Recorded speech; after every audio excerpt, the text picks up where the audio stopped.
तो एक बार सभी को गुड मॉर्निंग। शुरू करते हैं आज की क्लास।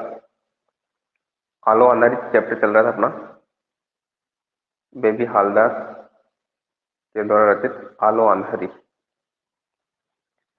पेज नंबर 47 तक का हमने पढ़ लिया था।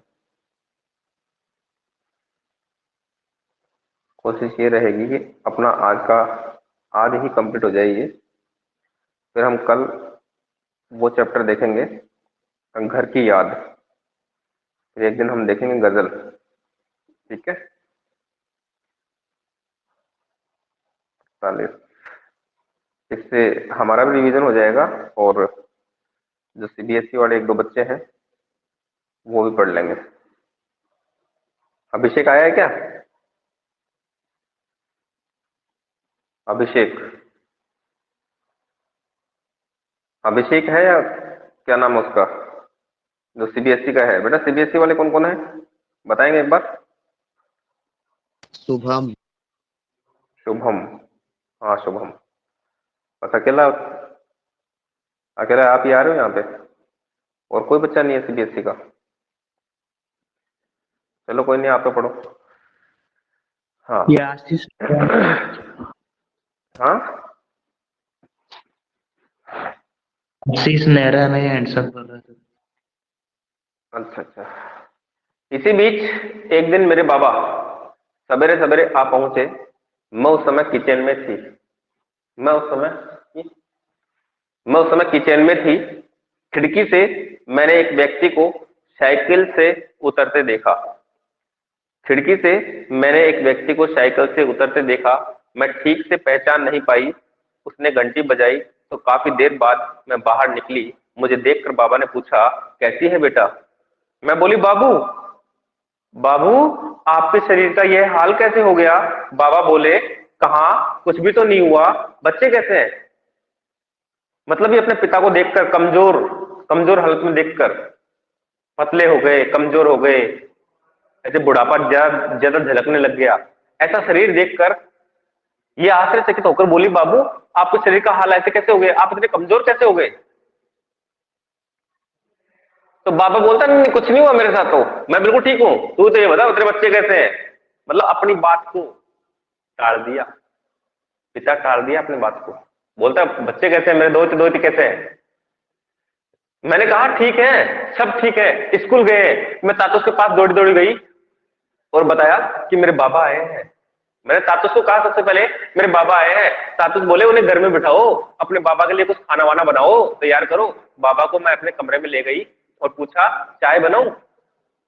और वो बोले, नहीं रहने दो,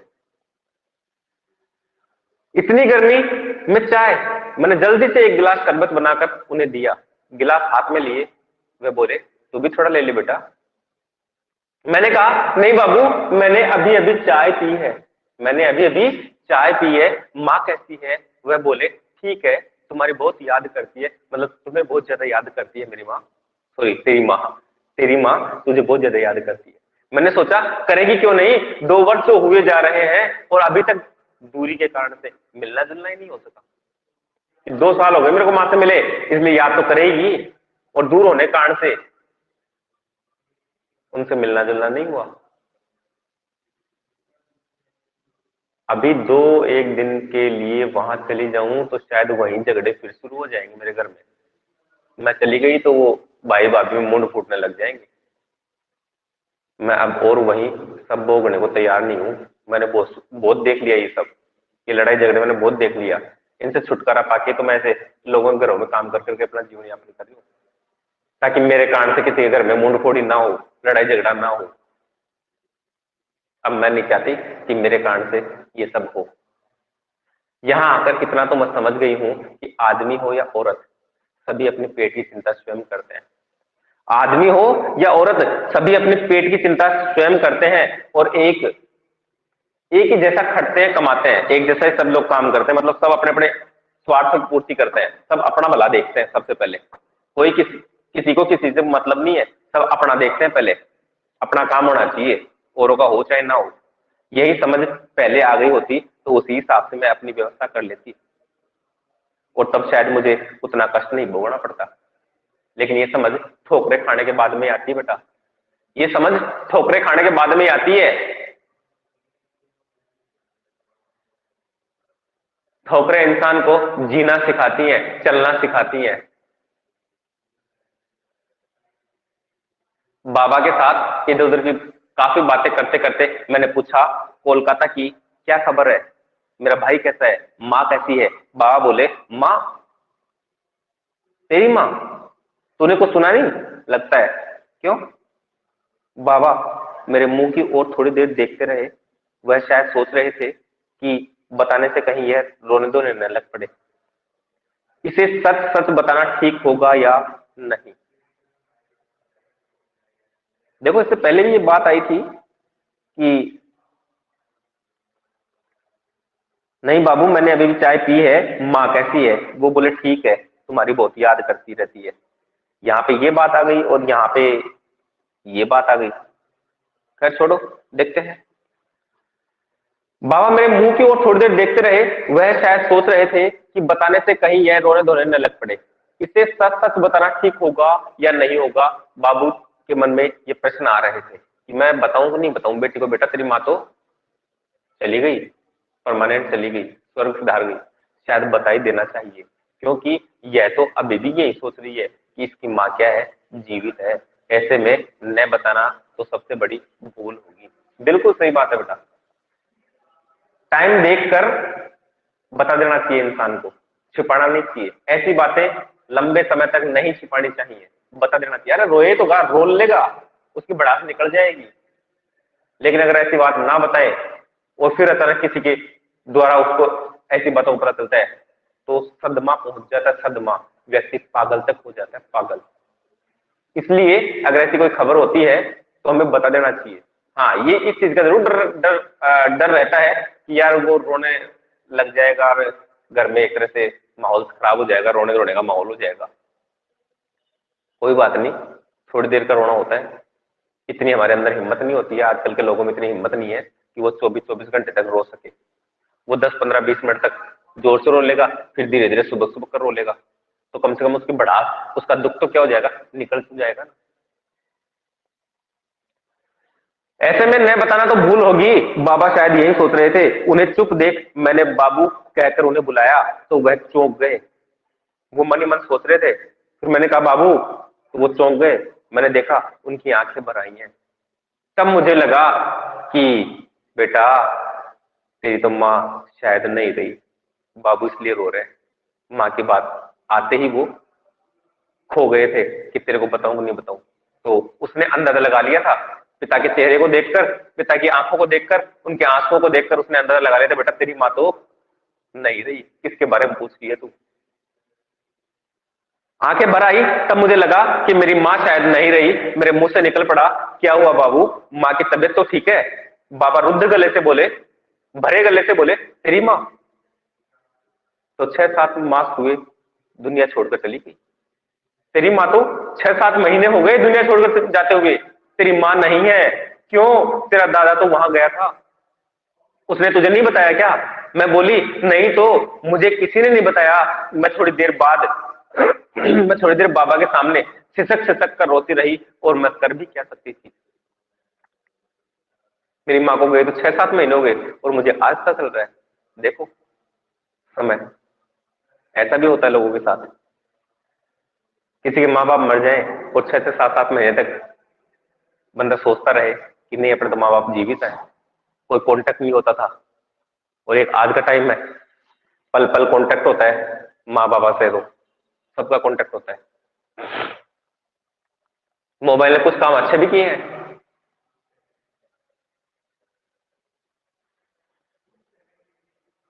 मुझे किसी ने नहीं बताया, मैं थोड़ी देर बाबा के सामने सिसक सिसक कर रोती रही, और मैं कर भी क्या सकती थी। एक बात सुना था कि अस्पताल में भर्ती है, मुझे लगता है तभी उसकी मृत्यु हो गई थी। उसके बाद उसकी कोई खबर नहीं मिली। सभी को सारी जानकारी रहती है, लेकिन मुझे कोई कुछ नहीं बताता। मेरे दादा, बऊदी, भाई, कोई बहुत दूर तो रहते नहीं थे।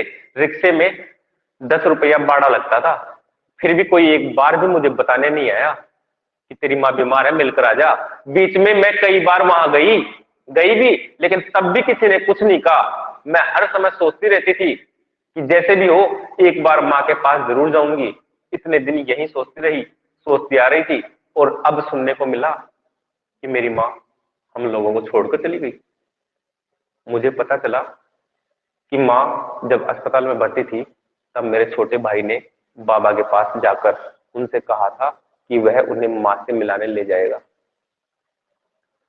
जब मेरी माँ अस्पताल में भर्ती थी तब मेरे छोटे भाई ने बाबा से कहा था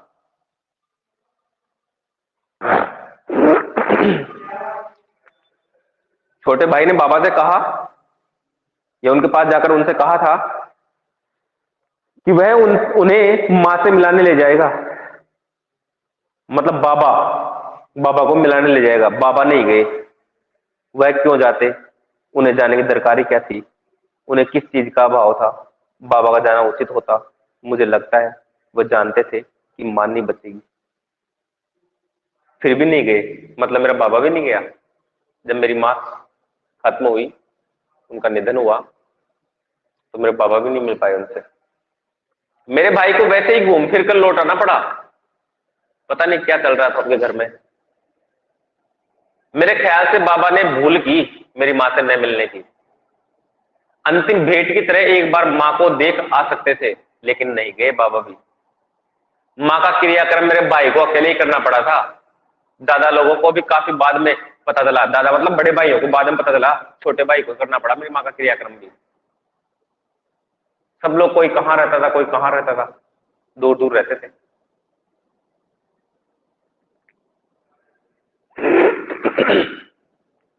दादा लोगों को भी काफी बाद में पता चला, और मुझे तो अभी भी पता चला है। बाबा ने पूछा तेरा बड़ा लड़का कहां रहता है?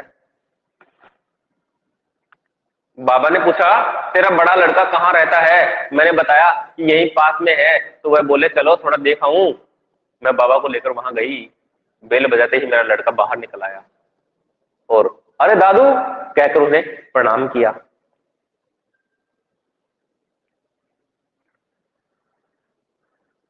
और बोला दादू मेरा बाबू कैसा है? बाबा बोले तुम्हारा बाबू ठीक है। मैंने साथ चलने को कहा था पर वह नहीं आया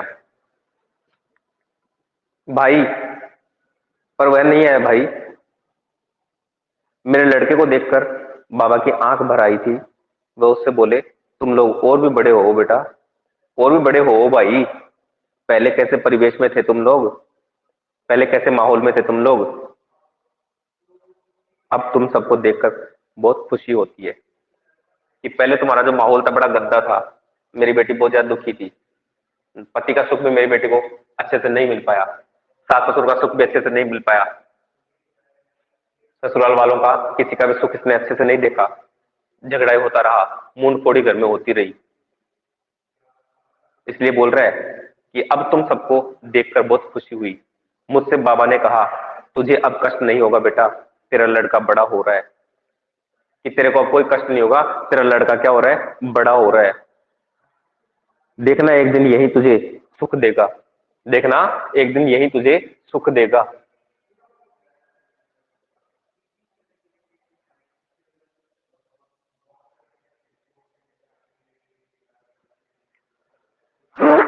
सुख देगा बेटा।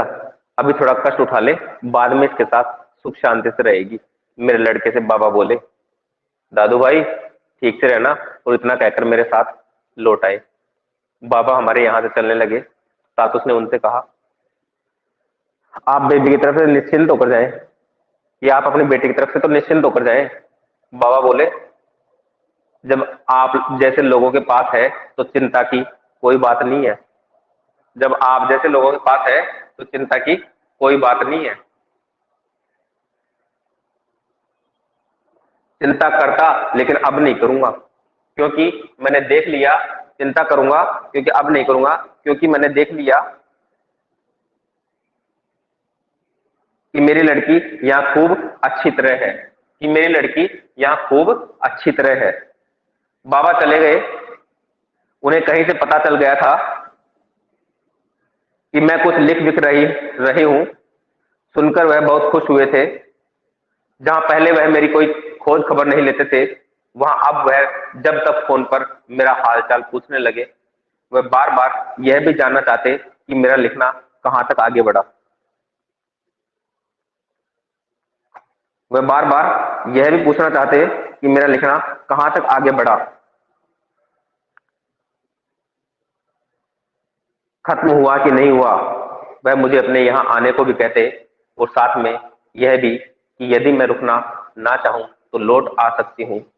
मेरी जाने की इच्छा ही नहीं होती, लेकिन मेरी जाने की इच्छा ही नहीं होती। बाबा के जाने के बाद कई दिन मेरा मन बहुत खराब रहा। मैं पछताती कि मेरी मां मर गई और मैं आंखों से उसे देख तक नहीं पाई। मुझे बाबा के गिरते स्वास्थ्य की चिंता होने लगी, को लेकर भी चिंता लगी रहती थी। मुझे बाबा के गिरते स्वास्थ्य को लेकर भी चिंता। इसी बीच जेठू और शर्मिला दी अभी आ पहुंची थी। कहां से? कोलकाता से। जेठू और शर्मिला दी की।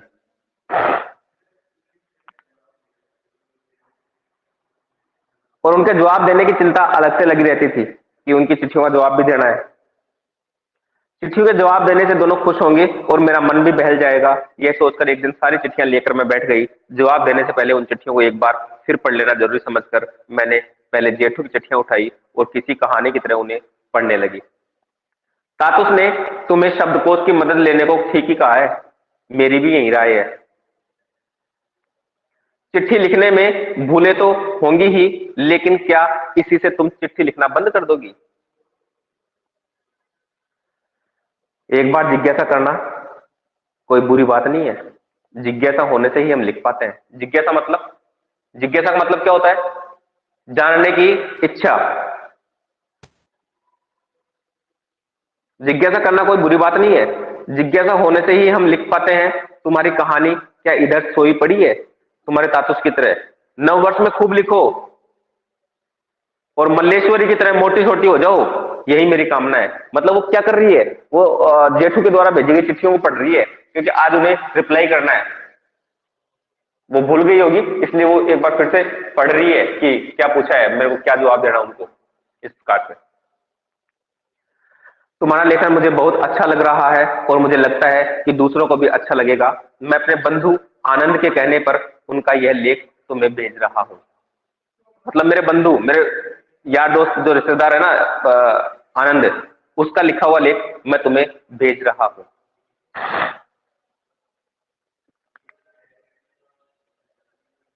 तुम्हारे लेखन को लेकर तुम्हारे तातुस और तुम्हारे जेठू दोनों के ही सोचने विचारने का कोई अंत नहीं है। सबसे अधिक खुशी की बात यह है कि पहले की तरह अब तुम्हें लिखने में कष्ट नहीं हो रहा है। आशा पूर्णा देवी की कोई नई किताब पढ़ी है क्या? तुम्हारी लिखावट पहले मुझे काफी कष्ट देती थी, अब कष्ट देने की बात तो दूर, तुम्हारी लिखावट देखकर बहुत खुशी होती है। मतलब तेरी राइटिंग में सुधर गई है। पढ़ते हुए एक बार भी तुम्हें डांटने की इच्छा नहीं होती, बल्कि बार बार शाबाश, बहुत अच्छा कहने की इच्छा होती है। भूलों की चिंता करने लगो तो एक लाइन भी लिखी नहीं जा सकती, इसलिए उनकी चिंता किए बिना लिखना होगा। बाद में अपना लिखा स्वयं ही सुधार लेना होगा। अपने लिखे हुए को एक बार तो खुद भी पढ़ के देख लिया कर। हो सकता है आधे से ज्यादा गलतियां तो खुद ही सही कर लेगी। यार ये गलती हो गई, ये गलती हो गई। तो प्यारे बच्चों, हम भी ऐसा ही करते हैं। अगर हमारे द्वारा लिखा हुआ अगर हम खुद एक बार चेक कर लेना, तो आधी से ज्यादा अशुद्धियां, गलतियां, कहाँ गलती हुई है वो हम खुद सुधार सकते हैं। लेकिन हमने तो लिख दिया तो लिख दिया, अब मास्टर जी चेक करेंगे, हम तो चेक नहीं करेंगे। इसके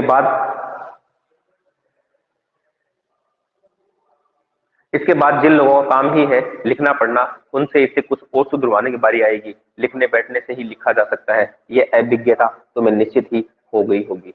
लिखने बैठने से ही लिखा जा सकता है, मतलब काम तो करने से ही होगा। काम तो करना ही होगा, हाथ पैर हिलाने ही होंगे, तभी जाकर हम कुछ नया काम कर पाएंगे, अन्यथा कुछ नहीं कर पाएंगे। यह अभिज्ञता, यह समझ, अभिज्ञता का मतलब है समझ। ये समझ, देखो एक शब्द होता है अभिज्ञता जो लिखा हुआ है, एक होता है ए के बाद में न और आ जाएगा अनभिज्ञता, उसका इसका उल्टा अर्थ हो जाएगा अनभिज्ञता, अज्ञानता। अभिज्ञता मतलब जानकारी, ज्ञान या समझ। ये अभिज्ञता या समझ तुम्हें निश्चित ही हो गई होगी। तुम्हारे तातुस ने तुमसे ठीक ही कहा है कि भूल होती है तो हो, फिर भी लिखो। जेठू की जितनी चिट्ठियां आती उतनी मेरी इच्छा होती कि लिखूं और भी लिखूं। अरे शर्मिला दी स्क्रीन आगे मुझे करो।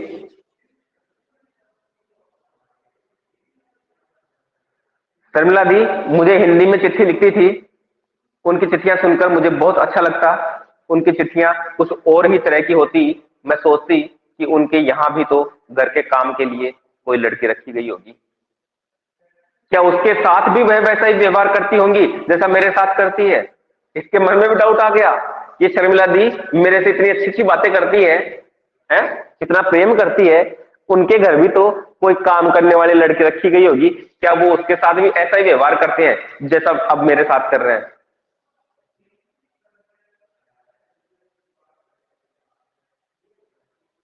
मुझे तो वह किसी के घर काम करने वाली लड़की की तरह नहीं देखती, अपना समझती है।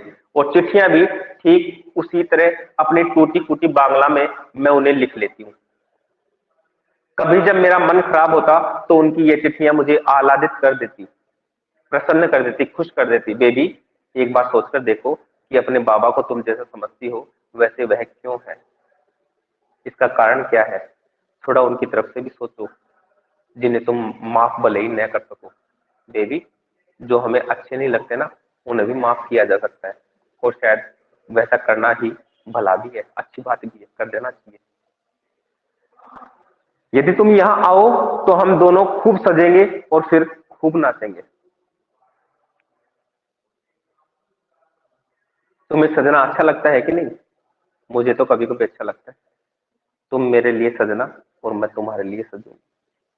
तुम दोनों जब हम दोनों जब एक दूसरे से मिलेंगी तो जी भरकर हंसेंगे। यदि हंसने की कोई बात न होगी तब भी हंसेंगे और भी हंसेंगे, खूब हंसेंगे, जमकर हंसेंगे। बेबी, इस तुम उस समय करो क्या सर। अवाक बेबी तुम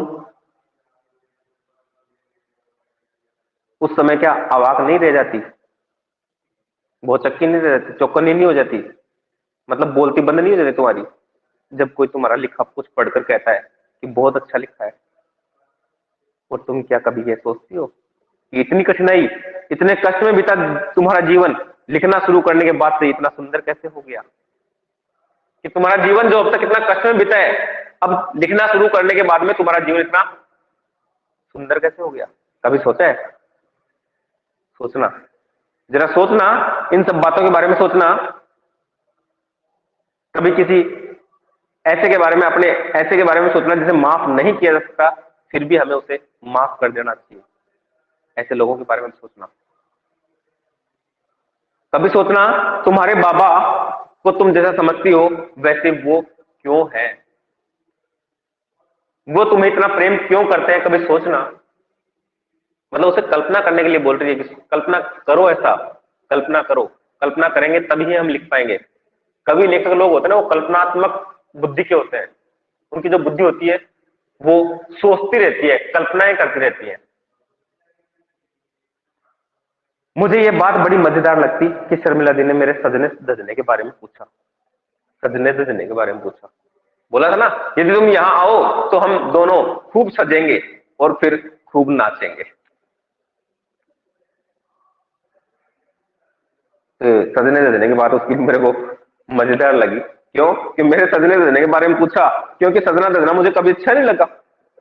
सजना धजना मुझे कभी अच्छा नहीं लगा। मैंने कितनी ही लड़कियों बहुओं को देखा था जो क्या करती थी, जो कहीं घूमने जाने के बाद उठी नहीं कि सिंदूर की डिब्बी, पाउडर का डिब्बा, आईना, कंघी और न जाने क्या क्या लेकर सजने बैठ जाती थी। साड़ी पहनती तो अपनी किसी सहेली को बुलाकर पूछती है, देखो तो ठीक से पहनी कि नहीं। अगर सहेली ने उनके मन की बात नहीं कही तो ए ठहरो कहकर साड़ी को फिर 10 बार खोलती और 10 बार पहनती। कोई कोई अपने स्वामी से पूछती, कोई कोई महिला अपने स्वामी से पूछती, क्यों जी, कौन सी साड़ी पहनना ठीक रहेगा? स्वामी यदि कहता यह साड़ी पहनो, इसमें बहुत अच्छी दिखोगी, तो उस साड़ी को पहने वे मुस्कुराती हुई जल्दी जल्दी कमरे में चली जाती। और फिर साड़ी पहन स्वामी के सामने आ खड़ी होती और चाहती कि वह एक बार फिर कहे, तुम कितनी सुंदर लग रही हो। सिर्फ यही नहीं, वे चाहती कि और लोग भी कहें, देखो देखो कितनी सुंदर लग रही है वो। मैं तो देखकर अवाक रह जाती कि औरतों को साड़ी गहने से इतना अत्यधिक प्रेम क्यों है, इतना मोह क्यों है। मोह मतलब अत्यधिक प्रेम क्यों है, इनके लिए इतना लालच, इतना लोभ, किसके लिए? साड़ियों के लिए, गहने के लिए इतना लाभ, लोभ और लालच क्यों करती है ये महिलाएं? मैं उन्हें देखती कि होठों पर, चेहरे पर ढेर सारा रंग पोत लिया, लिपस्टिक, पाउडर, क्रीम, और चल पड़ी अपने स्वामी या किसी और आदमी के साथ घूमने। मतलब घूमने के नाम से इनको बोल दो घूमने के लिए, तो ये सजने संवरने में इतना टाइम लगाती हैं, इतना टाइम लगाती हैं, और मुंह के ऊपर पता नहीं कितनी परतें जमा लेती हैं। ऐसा बेबी बोल रही है महिलाओं के बारे में, क्योंकि इससे सजना संवरना अच्छा नहीं लगता है। इसे सजना संवरना अच्छा नहीं लगता है, सादा जीवन उच्च विचार वाली है।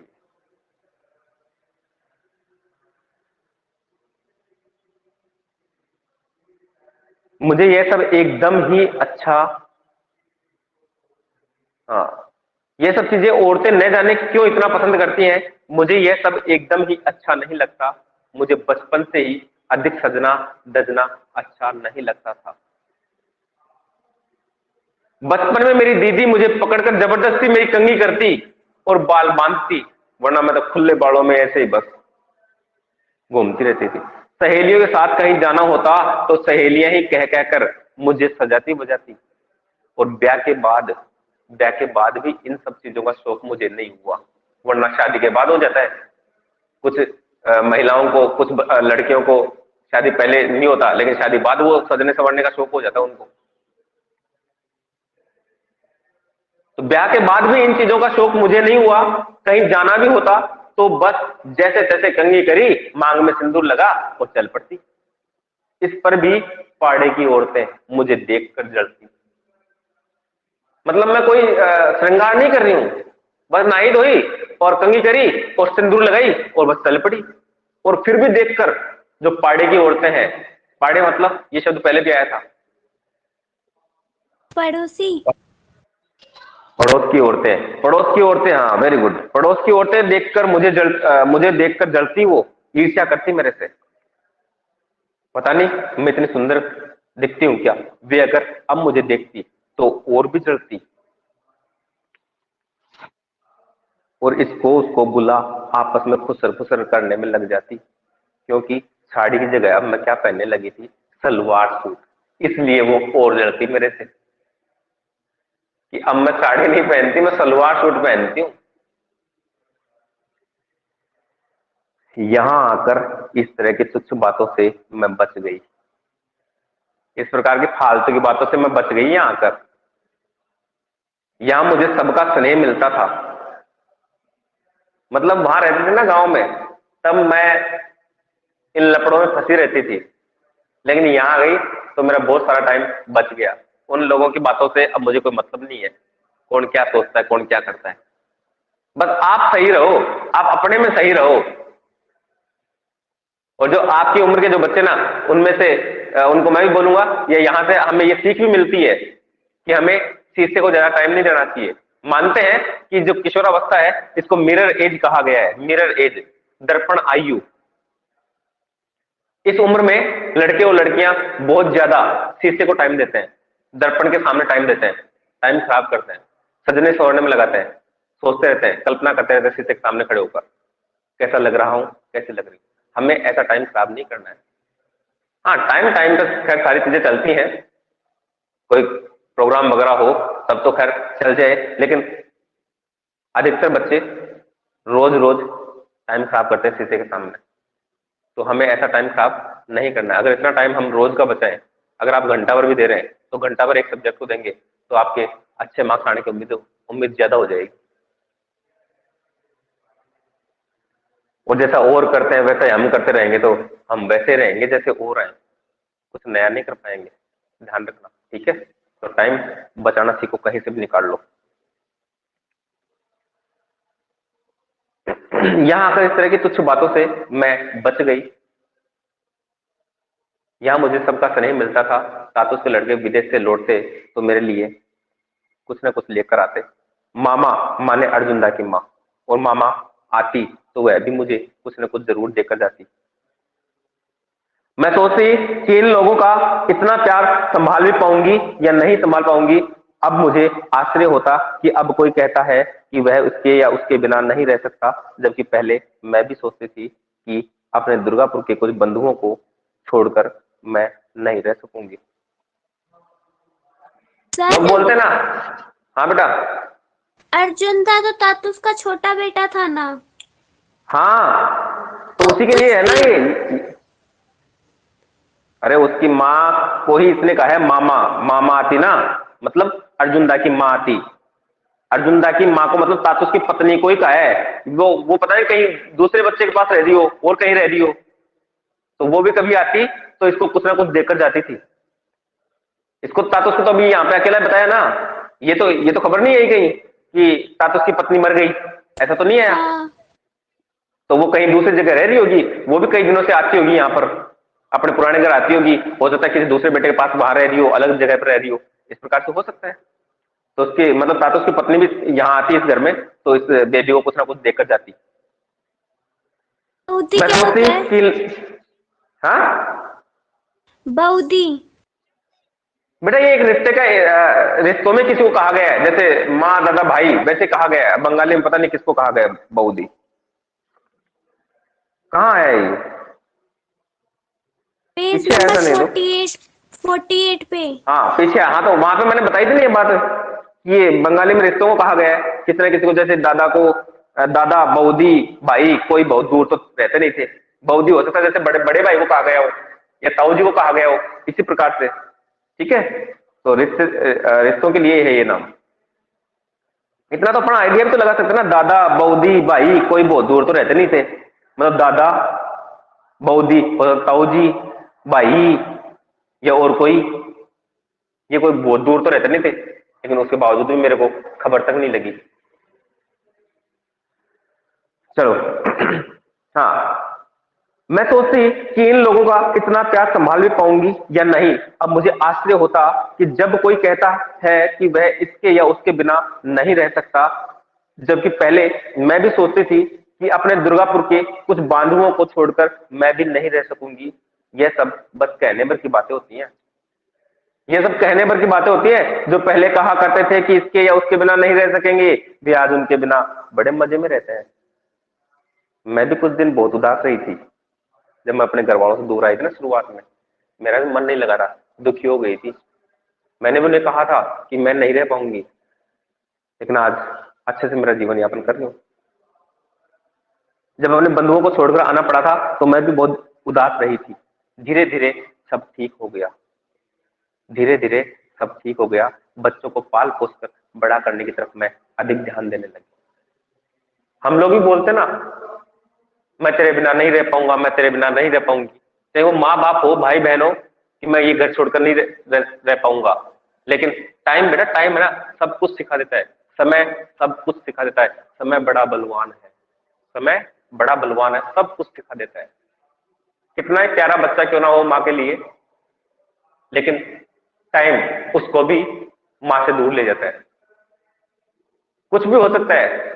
माँ जिस बच्ची को या जिस बच्चे को वो एक पल भी अपने से दूर नहीं करती थी, हो सकता है उसको पढ़ाई के लिए हॉस्टल में छोड़ना पड़ जाए। बोलो, अपने जिगर के टुकड़े को बिल्कुल छोड़ना पड़ता है टाइम के अकॉर्डिंग। टाइम सब कुछ सिखा देता है। हम लोग बोलते ना, नहीं रह पाएंगे तेरे बिना, नहीं रह पाएंगे, नहीं जी नहीं पाएंगे। वो सब जी लेते हैं और धीरे धीरे इतना अच्छे से जीने लग जाते हैं कि दिमाग में ख्याल ही नहीं आता किसी का। वही बच्चे जो घर छोड़ कर जाना नहीं चाहते थे, वो बाद में घर आना पसंद नहीं करते। उनका इतना मन लग जाता है हॉस्टल में कि छुट्टियों में वो घर आना पसंद नहीं करते। टाइम बड़ा बलवान है, समय बड़ा बलवान है। धीरे धीरे सब ठीक हो गया। बच्चों को पाल पोस कर बड़ा करने की तरफ मैं अधिक ध्यान देने लगी। उसमें मुझे